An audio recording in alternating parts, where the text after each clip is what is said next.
खबर चमोली से है। गोपेश्वर महाविद्यालय में छात्र संघ समारोह के दौरान हंगामे की खबर मिल रही है। बताया जा रहा है कि एबीवीपी के छात्र संघ कोषाध्यक्ष को मंच पर जगह ही नहीं मिली और ऐसे में एबीवीपी के पदाधिकारी भड़क उठे। हंगामा शुरू हुआ। मंच पर ही कांग्रेस से बद्रीनाथ राजेंद्र भंडारी, जिला पंचायत अध्यक्ष रजनी भंडारी मौजूद थे। इस दौरान एनएसयूआई से जुड़े छात्र संघ पदाधिकारी के साथ एबीवीपी के कार्यकर्ताओं में कहासुनी हो गई।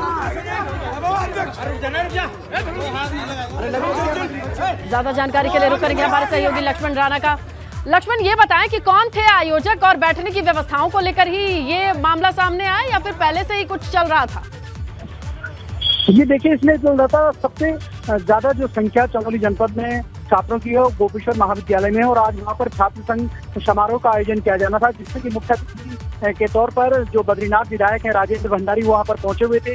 जिला पंचायत की अध्यक्ष हैं रजनी भंडारी, वो स्वयं वहाँ पर थी। लेकिन जो छात्र संघ की कोषाध्यक्ष है उनको सीट नहीं मंच पर मिलने पर जो विद्यार्थी परिषद के प्रदेश मंत्री हैं अमित मिश्रा, वो भड़क गए। उन्होंने विरोध वहाँ पर जताया। उसके बाद पुलिस वहाँ पर पहुंची। काफी मशक्कत के बाद वहाँ पर जो हंगामा है वो शांत किया गया और जो सीट छात्र संघ कोषाध्यक्ष को मंच पर नहीं लगाई गई थी, उसके बाद वो सीट वहाँ पर लगाई गई, जिसके बाद ये मामला शांत। कुल मिलाकर के ये जो लड़ाई थी कुर्सी से शुरू हुई, कुर्सी पे आके खत्म हुई। फिलहाल मामला शांत है। शुक्रिया लक्ष्मण जानकारी के लिए।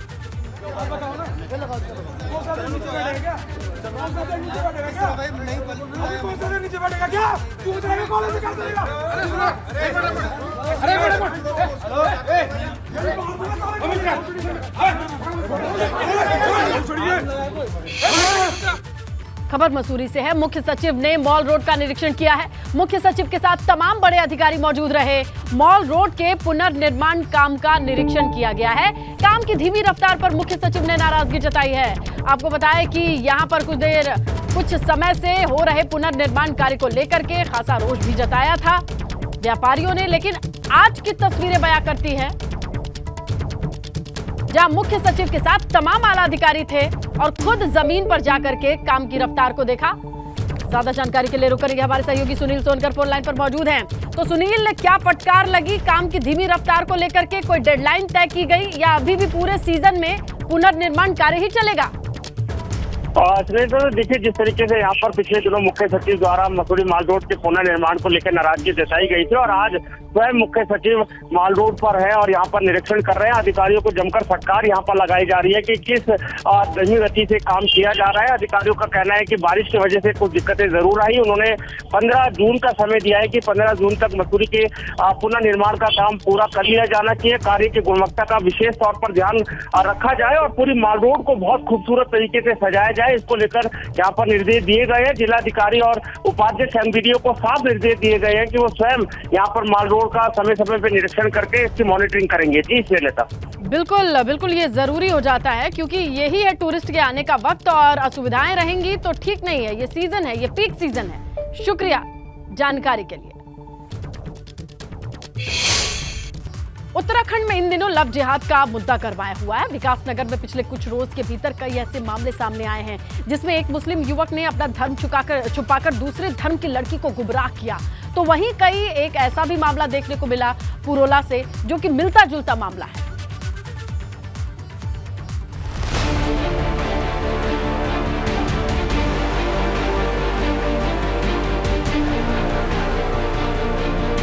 देवभूमि उत्तराखंड, जिसकी अपनी धार्मिक विरासत है, ये सिर्फ एक धार्मिक राज्य ही नहीं बल्कि देश के करोड़ों हिंदुओं के लिए आस्था का केंद्र है। मगर उत्तराखंड की इन्हीं शांत वादियों में इन दिनों लव जिहाद का मुद्दा गरमाया हुआ है।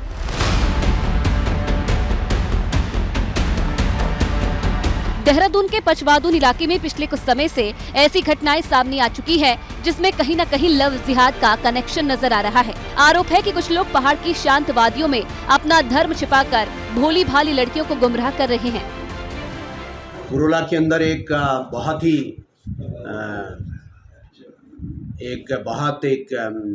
लड़की को एक मुसलमान नौजवान द्वारा किस प्रकार से भगाने का प्रयास किया गया और वहाँ पे एक आंदोलन खड़ा हो गया। ये आई ओपनर ये घटना है, क्योंकि यदि आपको स्मरण होगा पुरोला के बगल में ही नौगांव है। शायद 2 साल पहले की घटना होगी। एक लड़की को किडनैप कर दिया गया एक मुसलमान कबाड़ी द्वारा। मैंने पीछे 15-20 दिन, एक महीने से पुलिस को सख्ती से ड्राइव चलाने के लिए कहा। पिछले दिनों डाक पत्थर इलाके में ऐसा ही एक मामला सामने आया। एक मुस्लिम युवक ने अपना धर्म छिपाकर राजस्थान की लड़की को गुमराह किया और उसे अपनी प्रेम जाल में फंसा लिया। आरोप है कि लड़के ने उस लड़की की अश्लील वीडियो तक बना डाली। हकीकत उस वक्त सामने आई जब लड़की चक्राता पहुंच गई। चक्राता में एक और मामला सामने आया है।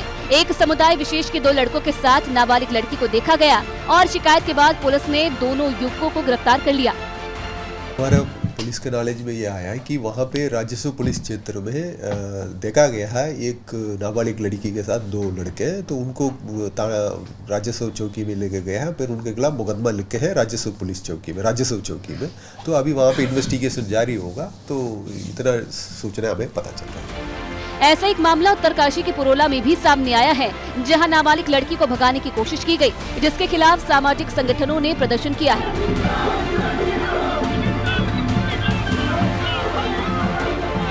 जो हमारे जनपद के पुरोला विकास खंड में जो बहुत ही निंदनीय घटना हुई, अगर जो हमारी ये देवभूमि है और इस देवभूमि में जो पवित्र भूमि में है, इस तरह की अगर जो हरकत की जाएगी तो कतई भी बर्दाश्त नहीं किया जाएगा।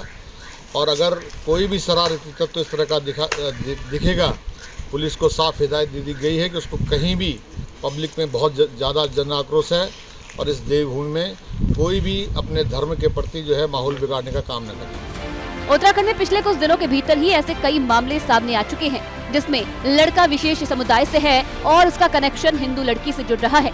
तो क्या पहाड़ में सही में लव जिहाद की साजिश हो रही है? अगर ऐसा है तो ये साजिश कौन कर रहा है? सामाजिक संगठन से जुड़े लोग कह रहे हैं कि देवभूमि में लव जिहाद की साजिश हो रही है, जिस पर फौरन एक्शन लेना जरूरी है। एबीपी गंगा के लिए देहरादून से रवि कैंतुरा की रिपोर्ट।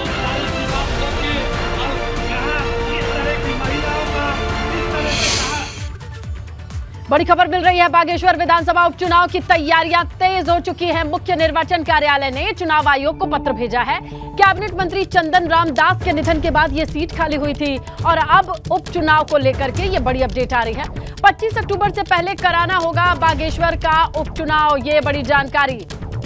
ज्यादा डिटेल्स के लिए रुक करते हैं। विनोद हमारे सहयोगी फोन लाइन पर मौजूद हैं। विनोद, बताएं किस तरीके से इस खबर की पुष्टि के बाद तमाम दलों की तैयारियां तेज होंगी?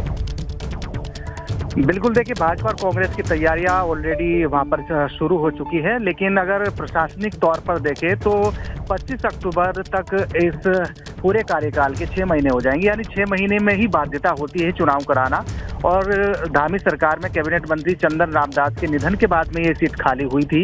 आज उसको लेकर मुख्य निर्वाचन कार्यालय की तरफ से चुनाव आयोग को पत्र भेजा गया है। उसमें तमाम जो रूपरेखा विभाग की होती है उसको दृष्टिगत रखते हुए जानकारी दी गई है और 6 महीने के भीतर ही ये चुनाव कराना होगा, जिसको राजनीतिक पार्टियां तो लगातार अपनी तैयारियां उन्होंने शुरू की है, लेकिन प्रशासनिक तौर पर या विभागीय तौर पर जो तैयारी होती है उसको भी कहीं ना कहीं तैयारी इन्होंने विभाग ने शुरू कर दी है, जिसके क्रम में मुख्य निर्वाचन कार्यालय की तरफ से चुनाव आयोग को पत्र भेजा गया है। तमाम जानकारी उसमें दी गई है और जैसे ही अगली नोटिफिकेशन आएगी हम दर्शकों तक ये जानकारी पहुंचाएंगे। विनोद, शुक्रिया।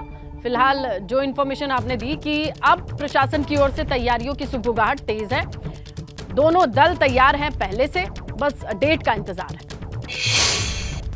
विधानसभा अध्यक्ष रितु खंडूड़ी मसूरी के दौरे पर पहुंची। भाजपा कार्यकर्ताओं ने रितु खंडूड़ी का स्वागत किया। इस दौरान रितु खंडूड़ी ने कहा कि भराड़ी सैण में बाल विधानसभा कार्यक्रम का आयोजन है, जिसमें बच्चों को लोकतांत्रिक परंपरा के बारे में जानकारी दी जाएगी। इस मौके पर रितु खंडूड़ी ने कहा कि आगामी निकाय चुनाव में भाजपा बेहतर प्रदर्शन करेगी। हम सब मुस्तैद हैं, पूरी तरह से तैयार हैं और पूर्ण विश्वास रखते हैं कि नगर निकाय में भी बहुत अच्छे तरीके से यहाँ जीत होगी और मोदी जी का तीसरी बार प्रधानमंत्री बनना निश्चित है। और मानसून से पहले ही यमुनोत्री धाम की यात्रा यात्रियों के लिए चुनौती बन चुकी है। लगातार हो रही बारिश से यमुनोत्री नेशनल कई जगह पर बार बार बंद हो रही है। पहाड़ी दरकने की वजह से भी मलबा आकर के गिर रहा है और यही वजह है कि रोज ये रोड बंद होने की कगार पर पहुंच जाता है। यमुनोत्री पैदल मार्ग पर जल भराव और कीचड़ की स्थिति क्या है, ये आप स्क्रीन पर देख रहे हैं। राहगीरों के लिए सफर मुश्किल है। यमुनोत्री पैदल मार्ग में भनेली गाड़ समेत कई ऐसे पड़ाव हैं बारिश के बाद जहां जल भराव की स्थिति है। घाट से यमुनोत्री धाम का पैदल मार्ग है, वैकल्पिक मार्ग, उसमें जगह जगह कीचड़ की ऐसी स्थिति हो रखी, घोड़े खच्चर और जो घोड़े चालक है उनका चलना दुश्वार हो रखा है। उत्तरकाशी में गंगोत्री हाईवे गंगनानी के पास बार बार बंद हो रहा है। गुरुवार को भी हाईवे 2 घंटे तक बंद रहा। रोड पर काफी लंबा जाम लगा रहा और बीआरओ ने बड़ी मशक्कत के बाद इस पर से मलबा साफ किया। इसके बाद आवाजाही शुरू हो पाई। उधर जिला प्रशासन ने बीआरओ को निर्देश दिए हैं कि गंगनानी और हेलगुगाड़ में संवेदनशील जगहों पर सुरक्षाकर्मी तैनात किए जाएं।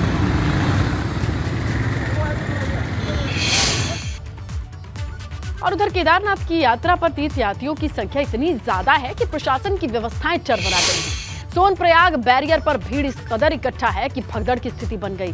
तीर्थयात्रियों में धक्का मुक्की होने लगा। दरअसल बैरियर पर एक साथ हजारों की संख्या में तीर्थयात्री इकट्ठा हो रहे हैं। हर कोई चाहता है कि जल्द से जल्द केदारनाथ पहुंच जाए। इसी वजह से बैरियर को पास करने की कोशिश में रहता है, मगर पुलिसकर्मी यात्रियों को तभी रवाना करते हैं जब मौसम ठीक होता है। ऐसे में जैसे ही बैरियर खुलता है, तीर्थयात्रियों में भगदड़ सी मच जाती है।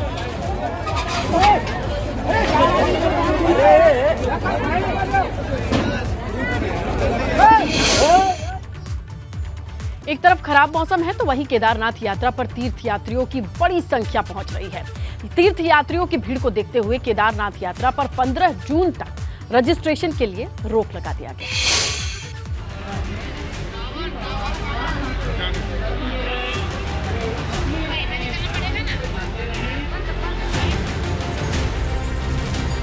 खराब मौसम के बावजूद बाबा केदार के भक्तों में उत्साह है।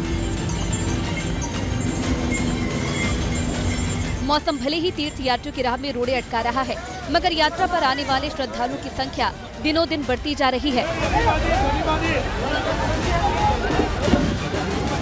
जहां कुछ रोज तक केदारनाथ धाम में प्रतिदिन 10 से 15 हजार यात्री आ रहे थे, अब ये संख्या बढ़कर 25,000 तक पहुंच गई है।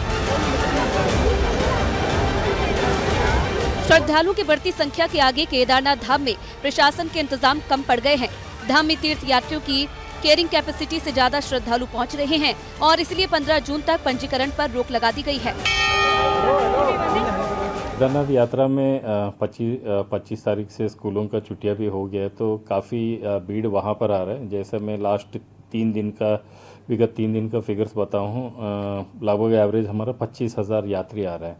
सो केदारनाथ का कैरिंग कैपेसिटी लगभग 10,000, फिर हम और थोड़ा बढ़ाएंगे तो 15,000 लोगों का हम अच्छी तरीके से दर्शन कराया जा सकता है। क्योंकि इस बार इतना रिकॉर्ड मात्रा में यात्री आ रहे थे, तो थोड़ा सा वहाँ पर लॉजिस्टिकली थोड़ा सा आ रहे हैं, बट लेकिन वहाँ पर एडमिनिस्ट्रेशन काफ़ी अच्छा काम कर रहे हैं। मैं वहाँ पर शनिवार में खुद ही वहाँ पर गया हूँ, सोनप्रयाग, गौरी कुंड और केदारनाथ में व्यवस्था देखा हूँ। यात्रियों से भी हमने बात किया है, सो किसी भी यात्री को किसी टाइप का परेशानी नहीं आ रहा है। हाँ, ये वास्तव है कि सोनप्रयाग से गौरी कुंड जाने में 3-4 घंटे समय लग रहा है यात्रियों को। उधर यात्रियों की बढ़ती भीड़ को देखते हुए केदारनाथ धाम में दर्शन का समय भी बढ़ा दिया गया है। अब तीर्थ यात्रियों को दर्शन कराने के लिए मंदिर के कपाट 22 घंटे खोले जा रहे हैं। बद्रीनाथ केदारनाथ मंदिर समिति का प्रयास है कि जो भी श्रद्धालु तीर्थयात्री केदारनाथ धाम या बद्रीनाथ धाम में पहुंचते हैं तो उनके सरल और सुगम तरीके से दर्शन हो, उनकी यात्रा सुखद हो। इस दृष्टि से कई बार जब भीड़ अत्यधिक हो जा रही है तो उस समय हम जो मंदिर के बंद होने और कपाट खोलने की जो समयावधि है उसमें भी परिवर्तन कर रहे हैं। 25 अप्रैल से केदारनाथ यात्रा की शुरुआत हुई थी। कपाट खुलने के बाद से अब तक 6.5 लाख श्रद्धालु दर्शन कर चुके हैं। जाहिर है आने वाले दिनों में आंकड़ा और बढ़ेगा, जिससे संभावना है कि पिछले कई सालों के रिकॉर्ड टूट जाएंगे। एबीपी गंगा के लिए देहरादून से पंकज राणा के साथ रुद्रप्रयाग से रोहित टिमरी की रिपोर्ट।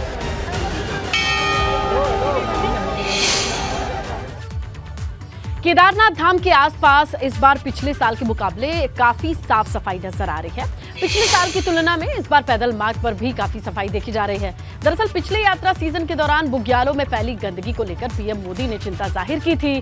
पीएम मोदी ने अपील की थी, साथ ही इसका असर अब ये है कि साफ सफाई पर काफी ध्यान दिया जा रहा है।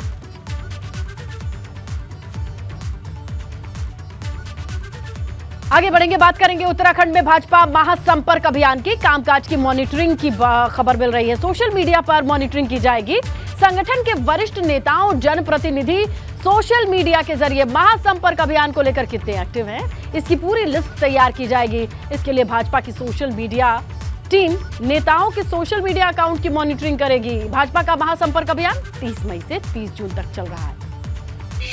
राजनीतिक कार्यकर्ता हो, चाहे जनप्रतिनिधि, चाहे नहीं भी है, वो अपनी रोज की गतिविधियों को सोशल मीडिया के माध्यम से लोगों से शेयर करता है।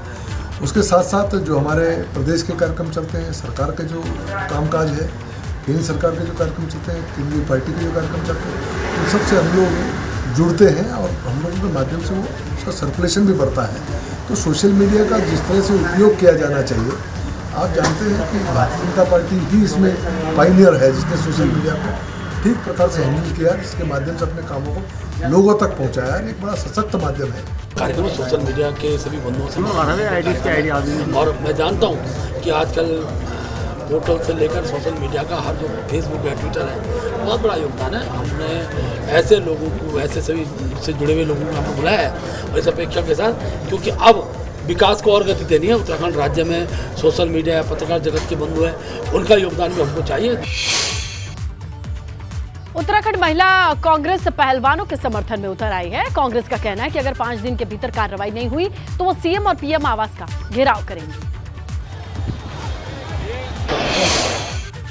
हम लोग हर तरीके से जो महिला पहलवान है उनके साथ हैं और अगर सरकार इस पर कोई कार्रवाई नहीं करती, अभी इनको जो इन लोगों ने नरेश सकेत जी ने जो टाइम दे रखा, अगर इस पर कोई कार्रवाई नहीं होगी तो महिला कांग्रेस पूरे प्रदेशों में मुख्यमंत्री आवास का घेराव और जो दिल्ली में है प्रधानमंत्री आवास का घेराव करेंगे। उनसे सवाल करेंगे कि ऐसा क्या है कि जब जो लड़कियां देश के लिए मेडल जीत के ला रही है तब प्रधानमंत्री उसको अपने यहाँ डिनर पे बुला रहे हैं, लेकिन जब वो अपने ऊपर एक शोषण का आरोप लगाती है तब उस पर कोई केस नहीं करते। टिहरी में कार और ट्रक की टक्कर हो गई। हादसे में कार सवार 2 लोगों की मौत की खबर है, जबकि 4 लोग घायल हुए हैं। यह हादसा नेशनल हाईवे 58 पर 3 धारा के पास हुआ। मौके पर पहुंची पुलिस ने घायलों को एम्बुलेंस के जरिए अस्पताल पहुंचाया। विकासनगर में 4 धाम यात्रियों से भरी एक बस सड़क किनारे की रेलिंग को तोड़ते हुए खाई में लटक गई। गनीमत ये रही कि सभी यात्री समय रहते बस से बाहर आ गए और जान बच गई। बताया जा रहा है कि हादसे के समय बस में कुल 42 यात्री सवार थे। पुलिसकर्मियों की सूझबूझ के चलते इन सभी यात्रियों को सकुशल बस से बाहर निकाल लिया गया।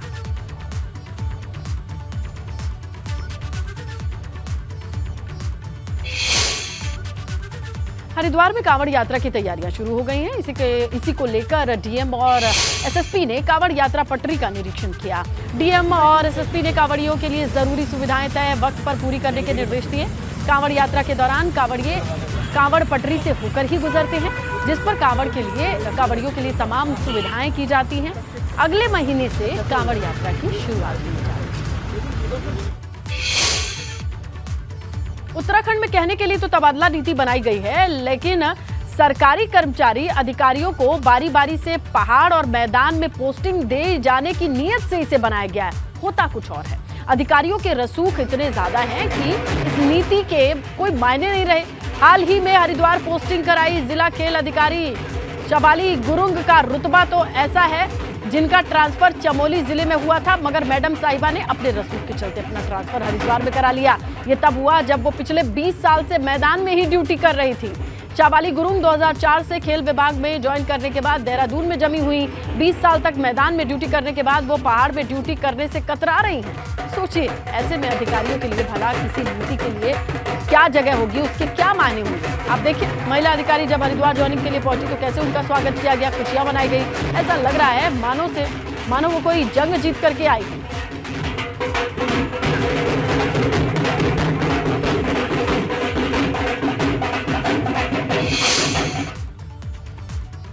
मसूरी से कैंपटी फॉल की तरफ जाने वाली रोड की बात करें, वो खस्ता हाल है। आलम यह है कि रोड में बड़े बड़े गड्ढे हैं। ऐसे में मुसाफिर जान जोखिम में डाल करके सफर कर रहे हैं, मगर इस मार्ग की स्थिति की तरफ ध्यान देने वाला कोई है ही नहीं। ये मार्ग यमुनोत्री धाम की तरफ भी जाता है, बावजूद इसके रोड पर अधिकारियों का ध्यान नहीं। बहुत बुरा हाल है, यहाँ पर चलने लायक नहीं है, गाड़ी तो दूर की बात है। आप देख सकते हैं कितने बड़े बड़े गड्ढे पड़े हैं, और ये देख लीजिए गाड़ी कहाँ जा रही है, ये किस तरीके से चल रहे हैं लोग, बिल्कुल रॉन्ग जा रहे हैं। यहाँ पर एक्सीडेंट का खतरा बहुत बना हुआ है, क्योंकि नीचे वाले भी रॉन्ग आ रहे हैं, वो तो अपनी जगह पे आ रहे हैं, ऊपर वाले बिल्कुल रॉन्ग जा रहे हैं। और उधर मानसून को देखते हुए डीएम नैनीताल ने संबंधित अधिकारियों को 24 घंटे अलर्ट और सतर्कता बरतने के निर्देश दिए हैं। डीएम ने सभी अधिकारियों को 15 जून तक मानसून से संबंधित सभी तैयारियों को पूरी कर लेने के लिए कहा। लोक निर्माण विभाग, पेयजल, विद्युत विभाग को सड़क किनारे नालियों की सफाई करने के निर्देश दिए गए। मानसून को लेकर एक बैठक हमने विभिन्न अधिकारियों के साथ करी है। जो मानसून से पूर्व की तैयारियां होती हैं उसमें 2-3 निर्देश सभी को दिए गए हैं। एक तो जो नालियां हैं सड़कों के किनारे और जो कलवर्ट इत्यादि हैं बने हुए जिनसे पानी पास होता है, उसकी सफाई करवा ली जाए ताकि किसी भी तरह का वाटर लॉगिंग होकर या पानी की वजह से लैंडस्लाइड की स्थिति ना बने। दूसरा, जो विभिन्न विभागों की सड़कें हैं जहां सेंसिटिव पॉइंट्स हैं वहां पर अपने जेसीबी इत्यादि की तैनाती करवा लें। जो संवेदनशील वृक्ष हैं जिनकी वजह से दुर्घटनाएं कई बार हो जाती हैं पेड़ गिरने के कारण, उनके चिन्हीकरण करके उनके लॉपिंग और निस्तारण जिस भी विधि से किया जाना है करवाते हुए समाधान करने के निर्देश दिए हैं। इसके साथ ही कंट्रोल रूम्स को भी 15 जून के बाद एक्टिवेट करने के निर्देश। और देखिए, बागेश्वर जिला अस्पताल का जल्द ही कायाकल्प होने जा रहा है। सीएम घोषणा के तहत 20 करोड़ की लागत से अस्पताल में बड़े पैमाने पर काम हो रहे हैं, जिसमें सिटी स्कैन मशीन लगाने के साथ अस्पताल को हाईटेक किया जाएगा। अस्पताल के नवीनीकरण के तहत ओपीडी का विस्तार करते हुए 3 नए कमरे बनाए जाएंगे। 16 प्रकार के वर्क होने हैं। अगर मैं आगे पढ़ के सुनाऊँ तो जैसे सेकंड फ्लोर में हमारा जो है वार्ड है, वार्ड में तो माइनर वर्क कुछ ज़्यादा नहीं है। पार्टीशन होकर फुल वायरिंग, प्लम्बरिंग का काम, टॉयलेट्स का काम ये होगा। और सेकंड ग्राउंड फ्लोर में हमारा सेमी ओपीडी वाला एरिया है। ओपीडी में हमने 2-3 कमरे केबिन और बनने हैं जो रीओरिएंट करना है, जगह स्पेस थोड़ा बनाना है, दीवार वैसी तोड़ के तो पार्टीशन रिमूव करके एड ऑन करना है।